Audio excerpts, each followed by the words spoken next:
Right guys, the lesson today is focused on lighting, and I'm going to cover some of the basics with lighting in this scene. It's a very simplified scene, but I will get the idea across. So what I want to do is just talk about some of the basic lights inside of Maya, and if we go to the Create tab and then go to Lighting, I'm just going to tear this line off so that we can actually have a floating window. So I'm going to talk about some of the most basic lights, and especially the lights that we're going to be using in this scenario. So I think the first light that I would like to address is going to be the directional light, and this one for me is the go-to light if you want to create more of an exterior kind of lighting scene, a scene with, you know, the sun and so on and so forth. So with the light selected, if we go to the attribute editor, I'm going to point out a few things that's worth mentioning. If you hit Ctrl A to open up the attribute editor, you'll see that this light has very little amount of settings to control the actual light itself. This is a directional light, thus the direction that the arrows are pointing in the manipulator is the direction that the light is going to aim at. So if we were to move the light around using the actual manipulators, the transform manipulator, you'll notice that the light arrows still aim in the same direction. Thus it's not changing the direction of the light, it's changing the position of the manipulator or the actual light icon, but it's not physically changing the lighting direction. If we wanted to see that, we will have to physically go to the rotation tool and then rotate the lights to kind of aim it in a specific direction.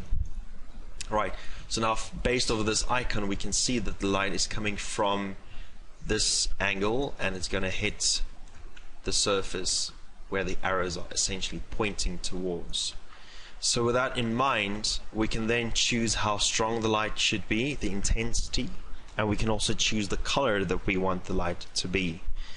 Some of the default options or some of these checkboxes are essentially just additional features that you might want to toggle on and off in certain situations. If you want to quickly toggle on and off the light itself, you can use the illuminate by default, and this will turn the light off or turn it on. It's a quick on-off switch, if you will. The emit diffuse and emit specular, these should be on by default. You don't really want to change these unless you get into very specific situations where you want to control the light to not create a specular highlight or a diffuse highlight on your surface.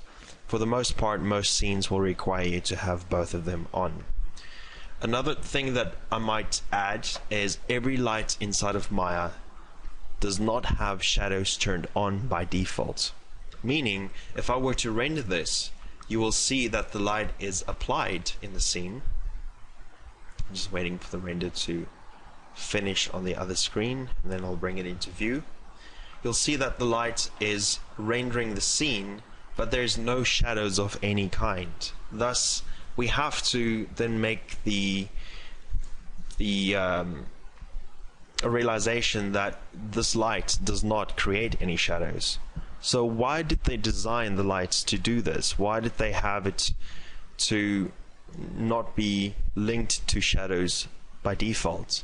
Well, in certain situations you might ask yourself, in a typical real-world environment, if you were to do the lighting for a set, you actually need the ability to control where you want certain lights to project shadows or not, so that you can control the actual mood of the shots. So by having the ability to disable or enable the actual shadows, we can then control whether we want to have the mood to be more of an eerie kind of vibe or a happy sunny day kind of vibe. So for the most part, most situations you would probably want to have your shadows on, unless you have a very particular kind of situation where you want to control certain lights to not create shadows or to create shadows. So for that, I'm then going to go to my shadows, and then this is worth mentioning, we have essentially depth map shadows, and then we have something called Raytrace Shadows. Now it seems like the Raytrace shadows are turned on, but it's not creating anything in here.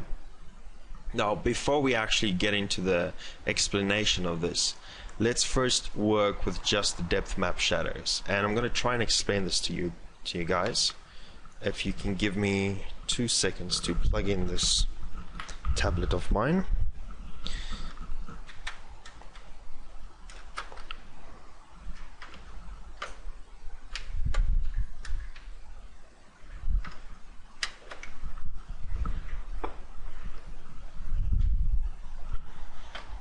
Okay, let's have a look and see if that's working. Yes, that's working. Awesome. Right, so depth map shadows, what are they, how do they work, and what does that help us to do? I'm going to open up Photoshop and actually try and draw this out for you guys. I'm going to zoom into my document, and I'm going to create a little demo scene of what we are looking at. So there's my little house. There's my big tree, and I have a directional light coming from one direction. I'm going to change that to something like red. Right, so this light is coming from this direction, and it's going to essentially hit every surface in the scene, and I'm going to represent that with some different colors, something like blue. And let's say this light source, from the point of the actual light source, as if we were to use a little camera to kind of look through that or look at the same angle, we'll essentially see the house from a particular perspective. So whatever the perspective of this camera would be, that is the area that the depth map shadow will be generated from. Thus, a depth map shadow is a map type. It's a texture type of shadow. It generates a shadow based off of the camera's position. So in fact, let me draw it out as if we were looking through the scene in perspective. So let's say this is my bounds of my camera, and I'm looking at this house where the roof is more or less over here. Right, there's the other side, there's my little side wall, and then I've got a tree at the back over there. So from this point of view, it's essentially creating a casting shadow that will essentially represent exactly the same profile and bounds of my building. So anything that the camera cannot see, that's the part that will essentially generate a texture map that will then project onto the surface where the two objects are overlapping. In this particular situation, if you look at over here, the first object that's being captured is essentially the roof. The second part would probably be anything beyond that, so like the tree, for instance, and then the ground itself. So where this texture overlaps, it's going to hit every surface until it hits the ground and or anything beyond that. Thus, this roof and how far this projects will continue to create a depth map, and then that will be projected onto the ground as if it's a shadow, and thus that's how it generates a shadow map. So at the back of this building, we'll probably see some sort of a casting shadow of the actual roof, more or less like that in the backgrounds. Just gonna fill it in more or less so you guys can get a general idea. So behind the roof, that area will essentially receive a shadow. So what does this entail? What does that help us with? Well, essentially, a depth map shadow is a cheat. It's essentially a way to make the texture type a lot more, or rather the shadow type, a lot more memory. It's more resource friendly, if I can call it that.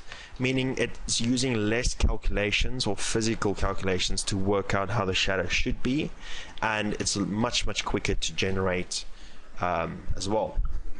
So in terms of this kind of scenario, if I were to kind of line this up the same exact way as what we have in the little demonstration, if I were to put the light, again, the position doesn't matter, but the rotation does. But I still like to kind of put the light source more or less where it would typically be.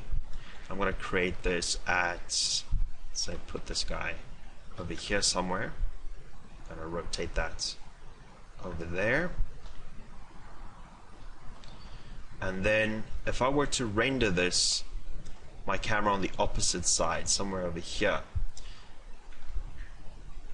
with my depth map shadow turned on. I'm going to hit the render button. If you look here at the top right hand corner of your Maya UI, you'll see at the top there is a set of 4 different, it looks like clapper boxes, the ones they use in movies. So the first one opens up the render view. The second one actually renders the image and opens up the render view. The third one is an IPR, which stands for Interactive Photorealistic Renderer, which it does not really do. And then the fourth one is actually your render settings that allow you to control the quality, the resolution of your final image, all those kind of things. So we'll go through them as we go along. For the sake of what we're doing, we're just going to open up the render view, and then if we quickly look at the render that I've rendered out now, you can see that we have casting shadows from the trees, we have casting shadows from the actual building, and they're being projected onto the surface. If we look very close, we can see that it's becoming very noisy along the edges, and in fact this will be even more prominent if I had to zoom in very close up to where the casting shadow would occur. So if I render this out now again, we'll now see how choppy and how pixelated the actual border edges of the shadow appear. Now why is that? Again, it's a textured type, so thus you're bound to pixels. The less pixels you represent for the shadow map, the lower the quality of your shadow, thus using less memory. But in certain situations like the primary casting shadows, it's essentially creating a bad quality texture for the shadow. So what we want to do in that kind of situation is we want to go straight to the depth map and then increase the resolution that we're allocating for the depth map. So we can then type in a higher resolution like 2048, which is essentially 4 times bigger than the 512 texture. And if I had to render this out again, we will then see a much higher resolution, much more crisper, but again, higher resolution equals more memory being used, thus it will take a little bit longer to render. Okay, so I want you guys to give this a try. I'm going to pause the video.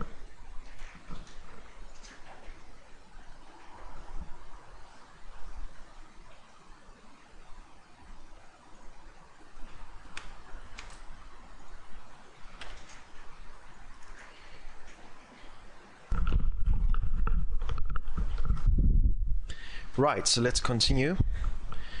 I'm going to go back to my scene, and if we have a look here now, if we want to have control over the softness of the shadow, you essentially have 2 options. You have the ability to reduce the resolution, and that will naturally just, have less amount of pixels to create a good looking shadow, but that will essentially also affect how soft the shadows will be. Now the problem with a depth map shadow is that it does not give you a physically accurate representation of where a shadow would create sharp contacts and more blurred results the further the shadow goes away from the physical object. Meaning that if we were to look at, again, this little example, if I have, let's say, a little post and a surface, the light is coming from this direction, hitting this object, the casting shadow would most likely be something like that, right? Onto the surface. You have to excuse my awesome drawing skills today. Just gonna do that. And where the 2 surfaces are closer to each other, meaning the background versus the actual post and then the ground itself, where these 2 are the closest to each other, this is where you would have the sharpest contact shadow. You guys agree with me? And then the further the light goes away from the actual object, or rather the further the shadow stretches away from the object based off the light direction, the more this it will kind of start softening out and give you a softer kind of blur or blend. So there's ways of controlling that. Now if you were to use a depth map shadow, you don't really have much control over the sharpness versus the softness over here. You only have one slider, and that's your filter. That's like a Gaussian blur in Photoshop. That's your regular kind of blur filter, and it essentially just takes the amount of pixels that you tell it to use and then blurs them together to create a soft result. So depth map shadows do not provide you the ability to have sharp contact shadows, so none of that, but it does give you a blur, give you the option of blurring this using something called a filter. Right, so you either have all sharp shadows or all blur shadows. You can't really have both combined into one. So that's one of the drawbacks of having the depth map shadows. So here we have a filter size. We just type in the number of pixels that we want to use within the depth map shadow and then blur them all together. And if I were to look at this and say I want to blur 20 pixels of that actual image, 20 pixels throughout that texture map or that depth map will start blurring together where the shadows were kind of projected. So you can see how much softer the shadow appears across the whole image itself. Now this is directly connected to your resolution. The higher your resolution, the more pixels you need to blur. The less of a resolution, the less blur you actually require. So you always have to kind of find the balance between the two. If you want to reduce the amount of memory consumption being used, I would recommend actually just dropping the resolution down and then have, let's say, 5 or maybe 2 filter size. We can kind of find the balance between those two to have more or less the same result. Let's try 4 on 512 pixels. You're not going to notice whether the texture is more blurred or less blurred on a 512 map with 20 pixels blurred versus or rather 512 with 4 pixels blurred compared to a 2048 texture with 20 pixels blurred. So looking at this result versus the 2048 with 20 filter, they're more or less the same, and you won't really see the difference. One will use less memory and render much quicker than the other, but they're pretty much the same result. So just kind of keep that in mind. The bias is something that you only really need to tweak if you have light leaks. Now if two surfaces are like single surface planes and they're not physically like double walled or they're not physically welded together, you might get situations where the light will actually leak between those surfaces, causing it to create obvious light leaking. So in that case you would typically just reduce the bias number even lower, but the default of 0.001 should suffice for most situations. If I were to, let's say, increase the bias, what this does is actually creating a separation between the surface. Let's see, I might even have to jump this up much higher. Let's try 5 to kind of create that illusion.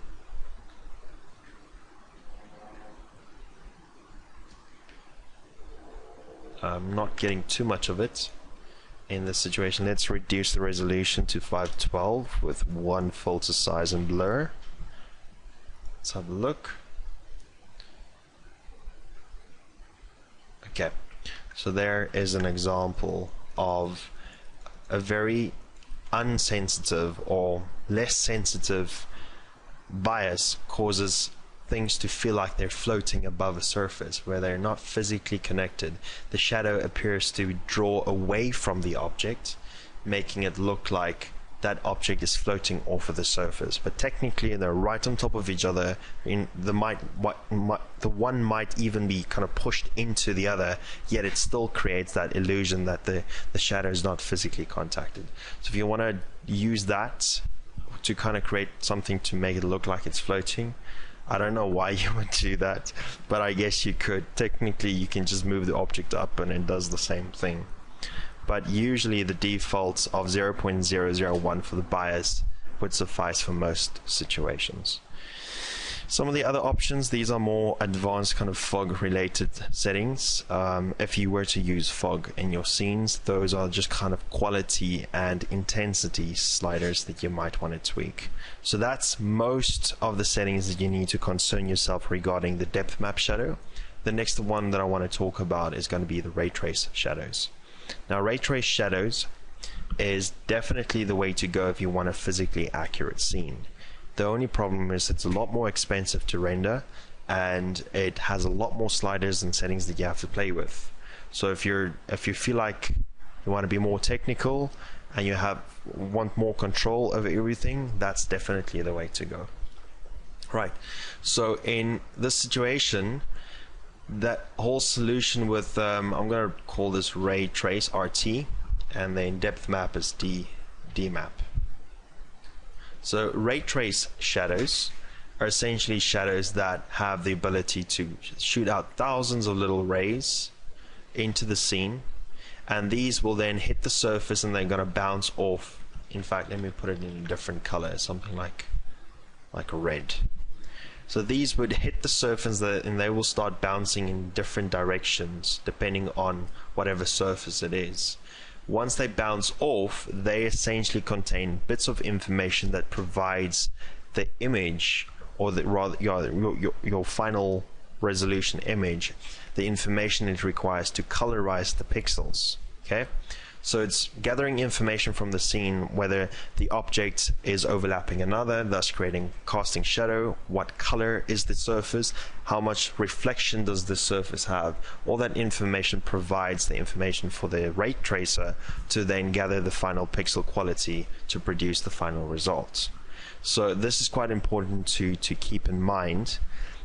So we have the ability to soften, we have the ability to increase the intensity, but then we also have an additional thing that if you have higher quality ray tracing or more rays being shot into the scene, you're going to introduce more noise in certain situations, thus causing it to become very in fact, let me just turn it on so it's more noticeable. I'm going to do a render with just the default turning on ray trace, nothing special. What's the first thing that you notice? The shadows are gone. The reason why is the default shadows for ray tracing, my software does not know that you want to render with ray trace, even though you turn the lights on to have ray trace. In the render settings, you have to tell it, listen, do not use the regular standard Maya depth map shadows, you need to now use Raytrace shadows. So for that situation, you would then have to go to your render settings. You can either access that if the render view is open, you can click on options and render settings, or if you have your render view closed, you can just click on the last little clapper box that looks like it's got a gear on it. I'm going to click on that guy and it will open up the same window. Within that window, you have two primary tabs. You've got a common tab and you've got a Maya software tab. So there's not much to change in here for the regular Maya software. It's more when you get to advanced rendering engines that provides a lot more functionality. So I'm going to switch to the Maya software tab, and the first thing that I want to do is I want to go straight to the ray tracer, the ray trace quality. So once I open that up, you'll notice the ray trace is toggled off. So I'm going to turn that guy on. And once I turn it on, this now understands, oh, I need to use ray trace, and any lights that are set to use ray trace shadows will then create ray traced shadows.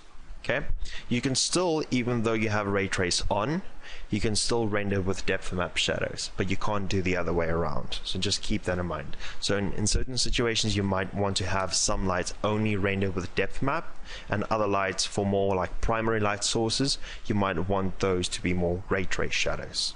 So with that toggled on, I'm just going to do another render and actually see what that looks like.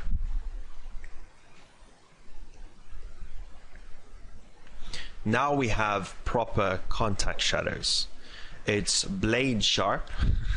It's good. Obviously that is what I was expecting from a ray trace. We don't have an overall resolution slider. We have now 3 different sliders that we can control the shadows with. So it's still one light, there's no additional lights. What is this light angle? Think of it as a way of duplicating the light multiple times and changing the rotations just a tiny little bit, and that offsets the shadows to start overlapping and producing more of a softer result. Or another explanation would be increasing in light source, thus creating more of a softer shadow. If you leave it to the default 0, it's going to make a perfect blade sharp kind of shadow. Usually that's not really realistic. You would usually just add a tiny bit of offset, so something like maybe 0.3. Let's see if that gives us any result. And this time, instead of rendering the whole image, I want to render a small portion. So I'm going to do a click and drag over a small region and then click on this render region button, and that's only going to render that section, thus reducing the time that I'm spending on ray tracing. So now you can see that it's actually softening it, but it's also introducing some weird pixelation. So that pixelation is the noise that I was referring to. So the noise is something that you can address using the shadow rays. So at the moment, if you have a light angle of 0.3, it's giving us a softer shadow, but it's introducing more noise because it's trying to spread the shadow over a larger area, and it does not have enough samples to kind of clear out the noise for those areas. We're essentially making it more sensitive to changes in the scene, and it's not providing it with enough information to control those issues. So with a shadow radius or shadow rays of 1 is not going to be enough to get a nice looking result. So just by changing the shadow rays to something like maybe 20, that will definitely suffice in terms of getting this to look a lot cleaner. And now if we have a look, you can see how much smoother that is compared to the previous render. So I'm going to do a full render this time with maybe a little bit higher of a light angle, something like maybe 0.8 and 24 for the shadow rays, and then do a full frame.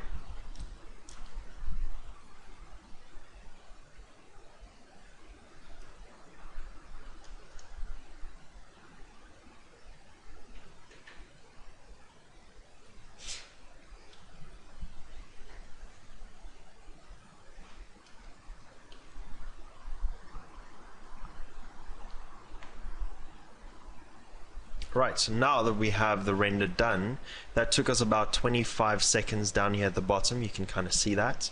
I'm going to zoom into my image using the regular Maya commands for zooming. Alt and right mouse button and Alt middle mouse button will essentially pan around the image. Do you guys agree with me that the shadows at the base, where it's closest to the actual ground, versus how far the shadows of the roof is projecting, it's a lot further away? Thus, that's why the areas further away from the object will appear to have much softer shadows than when they're very close to the actual contact point. Okay, I'm going to give you guys some time to set that up for me. Right, so going from here, I would say that a typical daylight kind of scenario would not create such a ridiculously dark shadow. So I would definitely want to address that. So how do we do that? We can use other lights to fill it in. There's different ways of approaching it. I've seen situations where people create multiple directional lights and actually have each of them kind of rotating a tiny bit from a different angle to kind of fill in the shadows. And that does a pretty good job. For those kind of lights, any fill type of light, they don't need to create super hyper realistic shadows. You don't need to have them produce like Raytrace Shadows and kick up the render times through the roof. You actually want to have those more of a depth map type of shadow, and those shouldn't be much higher resolution. They're essentially the primary light source, the sunlight in this case, should be the only one that's producing the contact shadows and the sharpest, the highest quality looking shadows. The others are just kind of fill lights. So for that, what I'm going to do is I'm going to either duplicate this light that we already have in the scene, we zoom out, we can grab this guy. We can hit Control D to duplicate it, or we can create a brand new one from here. But I already have this one with all my settings changed, so why not just duplicate it? Some situations I find that Maya would just randomly break the light, and then the only way to actually work with it is to delete it and create a new one and just type in the same settings. But it's not always the case. It's very unlikely that that will happen. So again, position doesn't really matter, but rotation does. So for the sake of this, what I'm going to do to make it more interactive for us to physically work in the Maya viewports, we are going to use viewport 2.0, which is a obviously more advanced kind of viewport that allows us to see the lights in the viewport casting onto the object instead of having to constantly render the image. So it also supports shadows, so we can have a lot more interactivity happening in the scene and not needing to, you know, constantly go backwards and forwards between our windows. So to do this, we're essentially going to go to the renderer at the top, and we're going to make sure we are on viewport 2.0.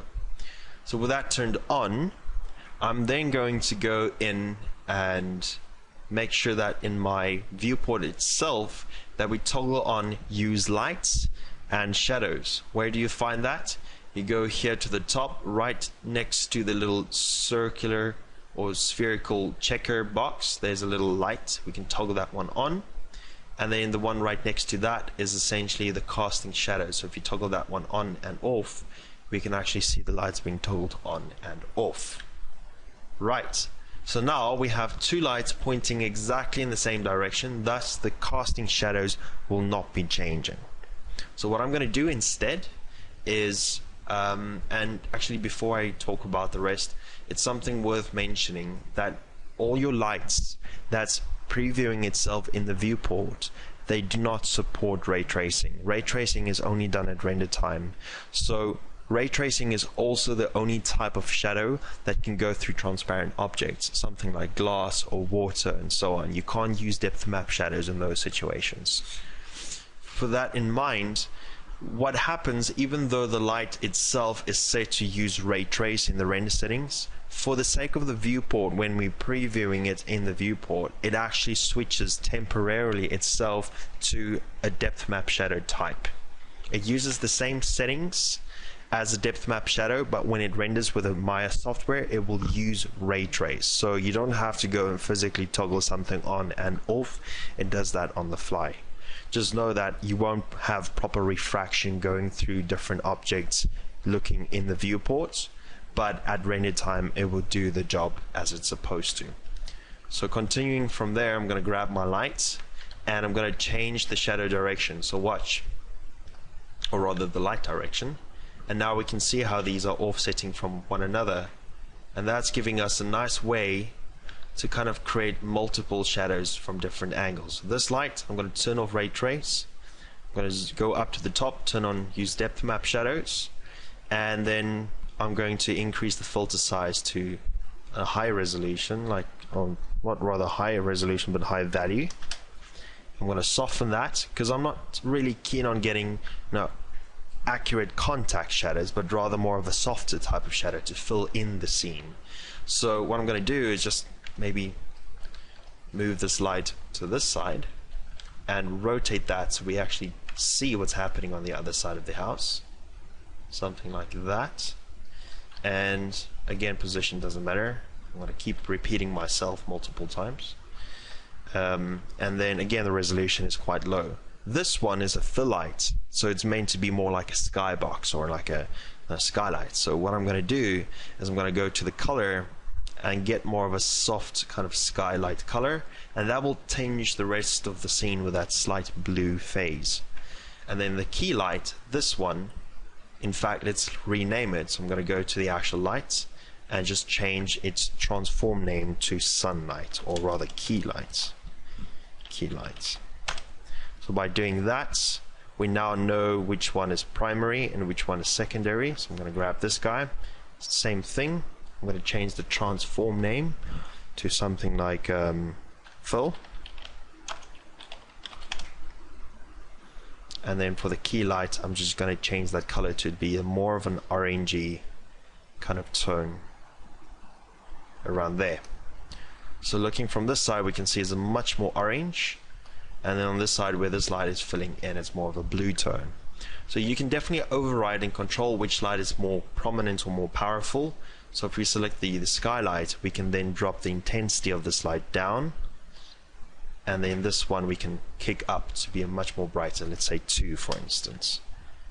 And I'm going to rotate this to give us more interesting looking, something like that over the water with some nice casting shadow on this side. And then with a full light we can kind of move this around and then also reduce its intensity to maybe 0.1. So remember, we're layering this. We're not going to do 2 lights and have that control everything. We can actually create multiple lights, rotate the rotations a little bit to kind of create different directionalities, and that's going to start filling in the shadows to create these nice soft overlaps. And that's naturally what you would typically get from a skybox anyway, that's producing these nice type of fill. I'm going to grab the actual fill light, I'm going to duplicate it, and then I'm going to move it off and rotate that one more time. This time maybe 1 point or 0.2. Okay, I'm going to duplicate it again.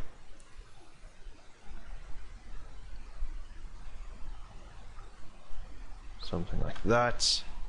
And the more we do this, the more we're going to start overlapping these shadows and creating a more of a localized kind of soft effects that we call ambient occlusion. So it's ambient light being occluded by certain parts of objects, creating these nice soft looking shadows. And now we're getting the kind of scene or lighting that I was expecting from this. Okay. Additionally, if you still want to add more mood, it would probably be a good idea to start introducing something like you could, if you want to, and like introduce an ambient light. But again, like I said, I don't like an ambient light for the fact that it's so flat. There's no definition. It completely destroys all the details in your scene unless you reduce the actual intensity to quite a low number. Then it kind of works. Right, so let's see what this looks like just by turning off the ambient light and do a quick render. See what that gives us. Open up the render view and do a quick render. I'm going to pause here. So continue from where we left off with the basic lighting. I'm now going to bring in one extra element, and this is something that will really add a lot more realism in my personal opinion. It essentially grounds your 3D environment with a backplate or something that's an HDR, a physical light source, or a backplate that allows us to see the environment around it. If you were to look at the scene at the moment inside of Maya, you would agree with me that the background that we see here, this bluish tone, and the render that we rendered out is not the same. The reason why is the background itself inside of the render is related directly to the camera. The default camera output for the background, for anything beyond the actual geometry that's being rendered out, is called infinity, and that infinity is pretty much no information, no pixels to gather or calculate. So if I were to quickly go and select my camera and look at the actual camera properties in the attribute editor, we will see that there is an environment section over here. If I open that up, we essentially have a background color and we have an image plane. So the background color, if we were to leave this at black, then that's the color that's being rendered out. So most people would ask, how would you change that? How would you change or connect some sort of a texture so you can see that in the render? Well, there is no input connections for that to actually manipulate it. Thus, we only have a slider that we can change to create a different color for the background. But I don't necessarily think that that is all that useful other than just changing the background color. It's still going to be clipped out using the alpha map anyways, or the alpha channel of our render, but it does make it a little bit more believable other than just the black. So by changing that background color, it just makes it a little bit more believable in terms of the render outputs. So I'm going to pause this. I don't need to render this any further. You can kind of make out what I was referring to. So what I'm going to do instead is actually create a very large sphere. The sphere will essentially encompass the whole scene, and then the sphere will actually have a texture associated with it to make it look like it's got some sort of an environment. And this is either called an environment probe, something that in the gaming industry is very common. You would actually load in a map that picks up reflections and that's going to project it around the scene. It could also be called an HDR backplates, and an HDR simply stands for high dynamic range image. That's what it stands for. So it's just an image with very high dynamic range in pixel brightness that allows us to kind of sample lights into the scene. In this case, we're keeping to Maya software, so we're not using advanced V-Ray or mental ray features to kind of project light from those pixels, but rather use it just as a way to kind of fill in the backplate other than this flat color. So the way that I'm going to do this is I'm going to create a sphere in the scene. I'm going to scale this guy up quite large. Now if I scale this up and I go in, you're going to notice something. The scene suddenly appears to be black. Why is this? If you think about it, these lights, the ones that we created, the directional lights, they're intended to emit from an infinite point somewhere in space.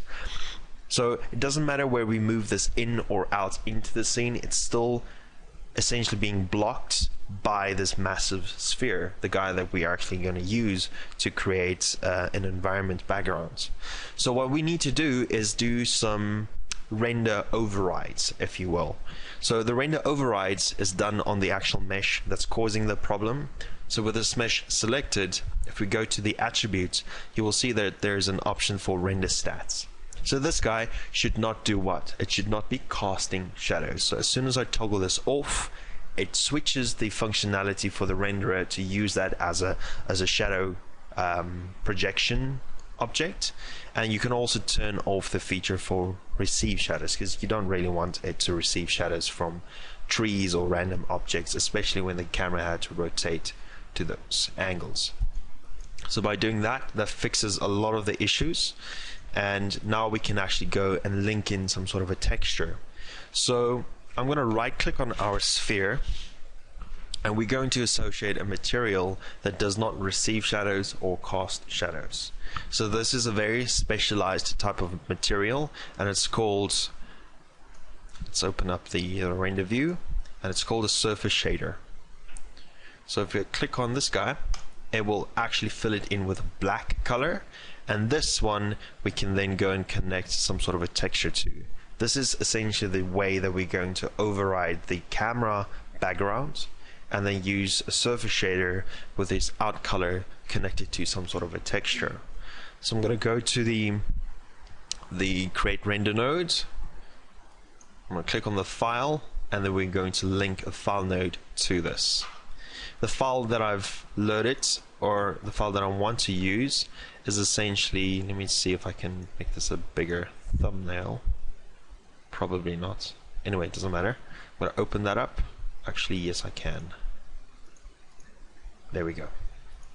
There we go. I'm going to use this one, and these I just got off of Google as a test or demo kind of example. I didn't buy any of these, and they're not full HDRs as the file format states. It's a JPEG, so it doesn't have the full dynamic range. It's actually just a single resolution or lighting kind of HDR. So that definitely grounds our scene a lot more. It gives us a lot more substance in terms of making a 3D scene suddenly integrate with a digital scene. So this HDR map is a map that wraps 100% perfectly around a sphere, thus we're not seeing any seams, maybe along the poles of our image. around there. If we had to select that, we don't even see some of that, so this is a pretty good base for the most part. And then down here we can also see. So that seems to be a pretty good HDR. The only thing is our lights in color and brightness do not nearly match the actual background. So what we need to do is trying to match those two. We need to take our existing lights and bring down their intensity to tone map them to be more or less the same brightness as the HDR, or rather the background. If we were to render this out as is, we will now see both the background and the actual lights in the scene. I'm going to pause this. So let's continue. If we were to look at the lighting condition and the color of how this light is being projected onto the surface, it definitely does not match with the back plate itself. It's a lot closer than what you see in the viewport. In the viewport it feels very saturated. That's actually the true color, and in the final render it doesn't appear to look nearly as close to that as is. So there's a few things we can do. I don't want to get too involved in terms of like technical workflows and those kind of things, but let's just adjust the lights instead of tweaking too much of the gamma corrections and so on. So the gamma correction stuff is a kind of a beast on its own that I would probably not want to address in the fundamentals. Right, so I'm going to grab my primary light, and it's probably a good idea at this point to select all your geometry that you don't want to be moving around, and then kind of group all of that in one go into one visible layer. This way, jeez, how fancy is that? Some random stuff in my mesh. Grab these and put them in there as well. Right, cool. So I'm going to lock this so that I am not able to select these, and then only work with just the lights. So with the lights selected, what I'm going to try and do is I'm going to keep my render view open and then just do an IPR for a very small area. Now I don't know if IPR will work with ray tracing, because I know ray tracing is a feature not supported by IPR. So what I'll rather do is just a small region render, and then keep clicking on this render button over here, the region render button, just to do some checks whether I'm in the right track or not. Okay, overall I think the color should be a little bit more towards the orange tone, so I'm going to colorize that a little bit more. That's maybe a bit too much. There we go. And then do a test render. That feels more within the realm of what I was expecting.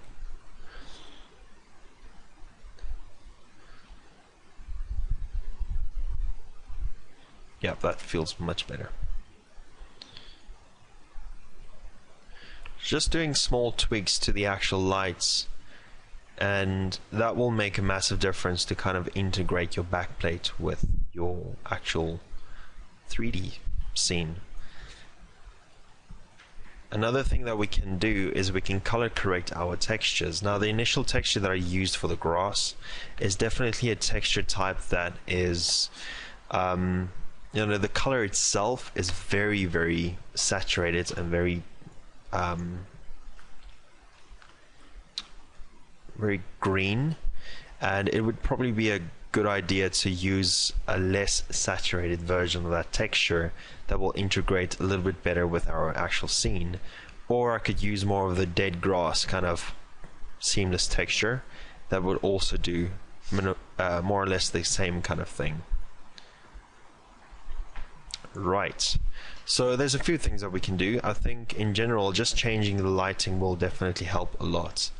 Now getting to the point of actually reaching a final render, we need to now start talking about, you know, the resolution and the relationship with actual, you know, pixels and all those kind of things. And So if we were to open up the render settings, go to options and then render settings, the first tab is essentially the tab that sets our output, the final image that's being rendered out of Maya, where we can choose the resolution and the file format and so on and so forth. So this is where you would typically go and change your settings, whether you want an HD render or half HD or something for PAL, for TV and so on. So what I want to do is I'm going to first of all change my image file format to something like, for now let's do a Targa, and then I'm going to change the image name or frame / animation extension to single frame if it's only going to be a single frame. If it's a still image, you can do a single frame and leave it as is. If you were to do an animation, you would have to change this method from name single frame to name dot hash dot extension, where the hash refers to the numbers of the frame. So if we have 10 frames or 100 frames, it will automatically name them sequentially in the right order as they're being output to your actual render path or folder. So the other different, name underscore hash underscore extension could also be used. It's just different ways that it might be labeling the actual files, but usually the default of name.hash.extension is perfectly suitable for most situations. And then the frame padding is essentially referring to the number of padding before it reaches the number of the frame. What does this mean? If you have 1,000 frames, we have essentially 4 digits: 1 0 0 0 0. Yeah. So you essentially have got all those numbers. If you have a padding of 3, then it will not be able to render up to 1,000 frames. It can go up to 999, and then after that it will essentially stop and not output any file format or render out any files. So this has to match at least the number of frames that you will be outputting in terms of digits.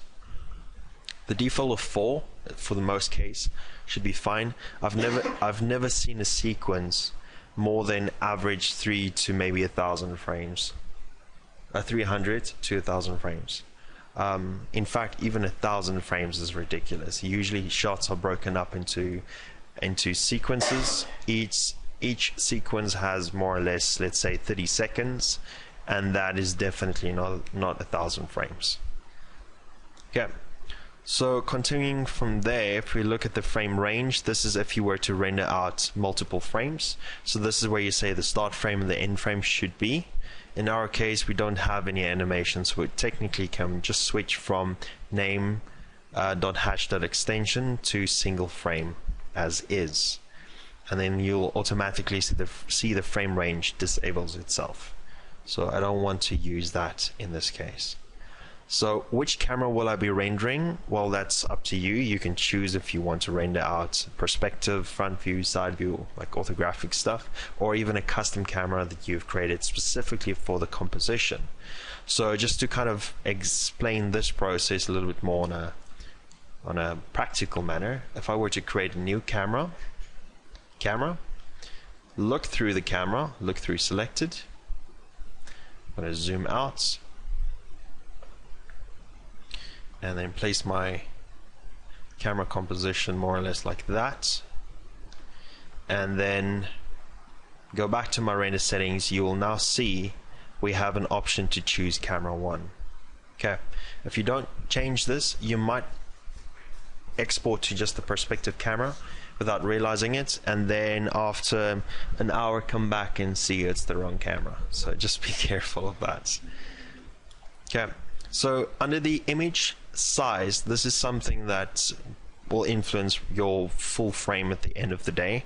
So you want to change the preset based off of how you're going to output this. If this is meant to go on film or something that has to go on typical HD television, you would set this to an HD aspect ratio, so HD 720 or HD 1080. Okay, typically HD 720 should suffice for the most part, and that will set up the width and the height of the actual image frame to show you exactly the dimensions that will be output in the final image. With that in mind, you can see there's a pixel aspect, or the maintain ratio set to pixel aspect. Always leave it to that. Don't change it to something else like device aspect. And then if you do that, then you have to type in the exact device aspect ratio, which means you're outputting to a very specific type of formats, like a TV with the old PAL kind of box formats, and you don't really need to mess around with that.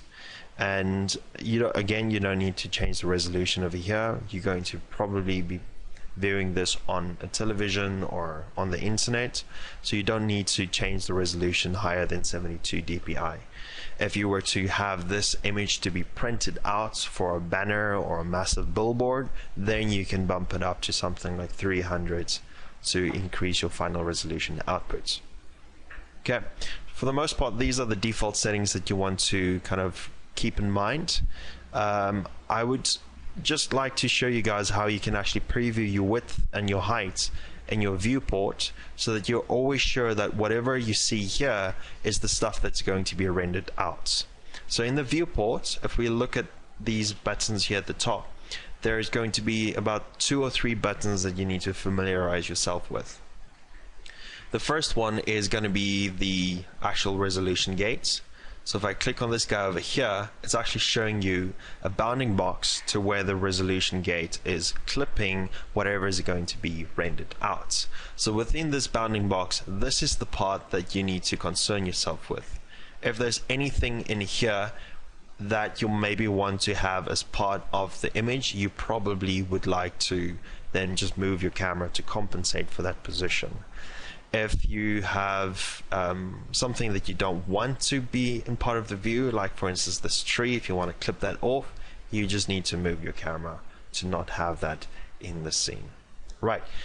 If you don't like to have this on, you can toggle that option on and off. The button right next to it is essentially the resolution mask. So if you toggle that guy on and off, it just makes it more opaque or less opaque, more transparent. So those are the primary features that you need to concern yourself that will then respect this resolution that we have in the render settings.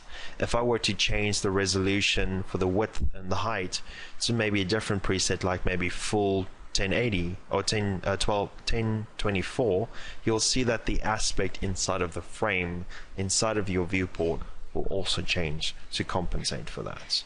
So typically I'm going to use an HD 720 and just preview that so that I don't go and make any mistakes.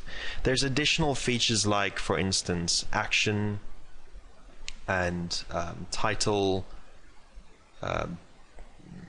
Let's see which one. I think this is the title one. So that's the title safe.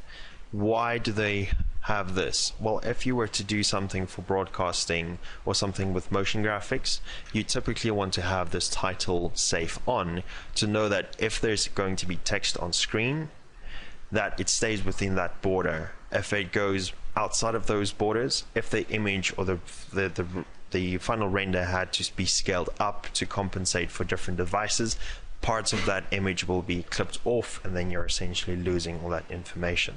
So it's always a good idea, if you were to work with broadcasting, that you have these title safes on. And then also there is a, let's have a look, there's a field chart as well. And then this one is the action save. So any action, like something happening in the scene, should not go beyond that border. So it's still going to render all the way to the edge, but it might clip off in certain situations if they were to be displayed on different devices. So those different safes really does help a lot with those kind of scenarios. But if it's annoying you, you can just toggle them off so that they're not in your view. Right, that's more or less what I wanted to cover in terms of that. If you go back to your render frame, and we do a final render for that resolution, obviously this will now render much longer because we're rendering with a lot more pixels. So I'm going to do a render and quickly pause. Okay, so now that we have the render that took us almost 3 minutes to render, We have some nice reflections from the ray tracing. So any surface that has reflections on it, like blend materials, Phong materials, those all have a reflection attribute. You can bring that up or down depending on what you want. So in this case, we've got the final HD frame. You can see that's 1280 by 720. That's our final resolution. And what I want to do is I want to save this out so I can bring it into Photoshop and do any color corrections or tweaks as we want. So I'm going to go to File and then just say Save Image. If you go to the checker box or little option box on the side, we have an option to save the raw image or the uncolor corrected image or the color corrected image. So there's two different options, and that has to do a lot with the gamma correction thing that I was referring to previously, so that you make sure the inputs and outputs are more or less the same throughout the production workflow. In this case, if we were to look at the image, currently we have a little on-off button here, and right next to that there is an sRGB gamma. So if I toggle this off, this is actually what we rendered. This is the true color information that was rendered.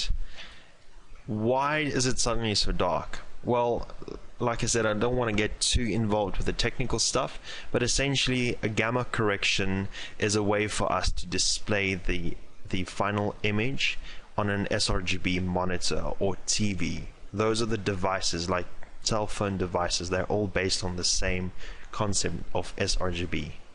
It's more of a color corrected so that the spectrum of all the different colors within the gamut range that our visible eye can see is within the range that we can compress all the colors to look nice and neat.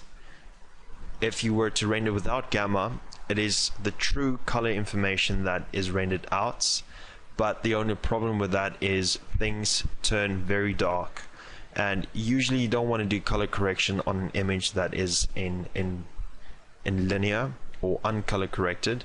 So by having this sRGB button on by default really puts it in the right lighting space that we were going to be viewing it for the most part.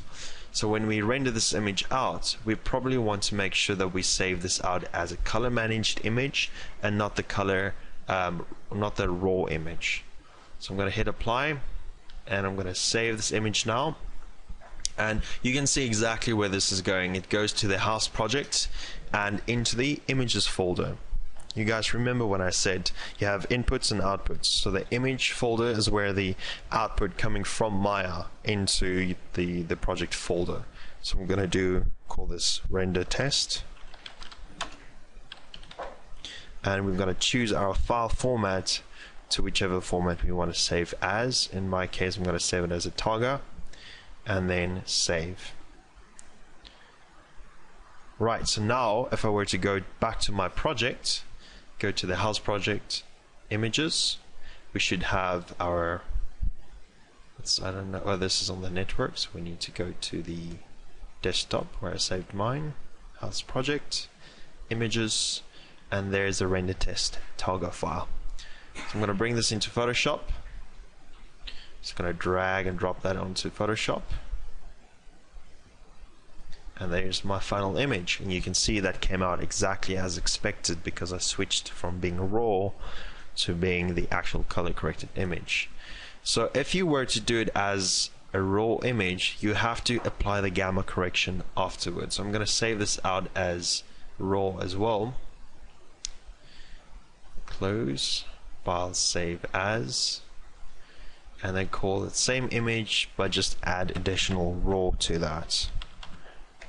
Right, if I go back to Photoshop, quickly open up the file, go to my project folder, images, open up raw, you can see that came out much darker.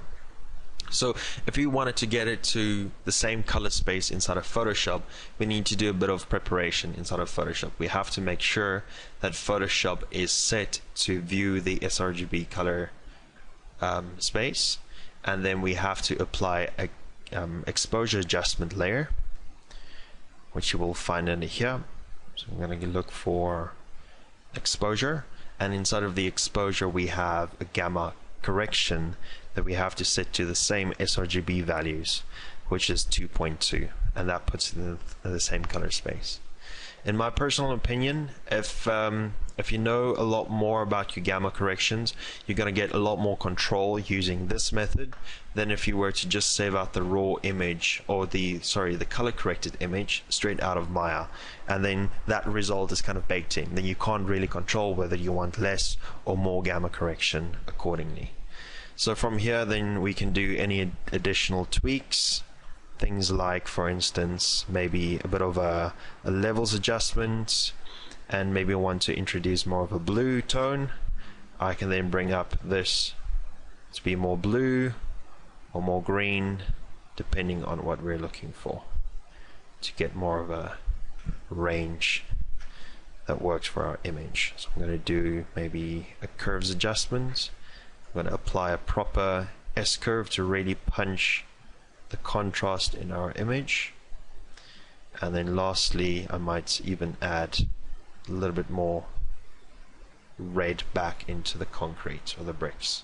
So that was a typical workflow if you wanted to render an image to add additional tweaks and adjustments. And we can go into the masks if you wanted to, and then like I showed you guys with the Photoshop tutorial with the textures, you can paint on the mask where you don't want that color correction to appear.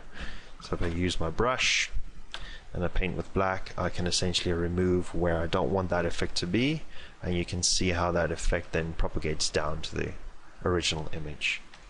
Okay, you can also soften your brush. If you right click and then choose hardness and you drop that all the way down to 0, we can have a very soft fade, and then only apply it to, let's say, parts of the image where we don't want to have the background affected with that red color. And now we have the blue back again, and then only the foreground is more of that reddish tone in the curves adjustment.